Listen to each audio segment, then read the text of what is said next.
aurriritziak baztertu eta lehenengo hitza beti euskaraz izango da.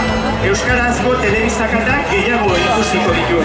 Pasaiako haur zein gazteen euskalduntzen jarraitzeko konpromisoa hartzen du.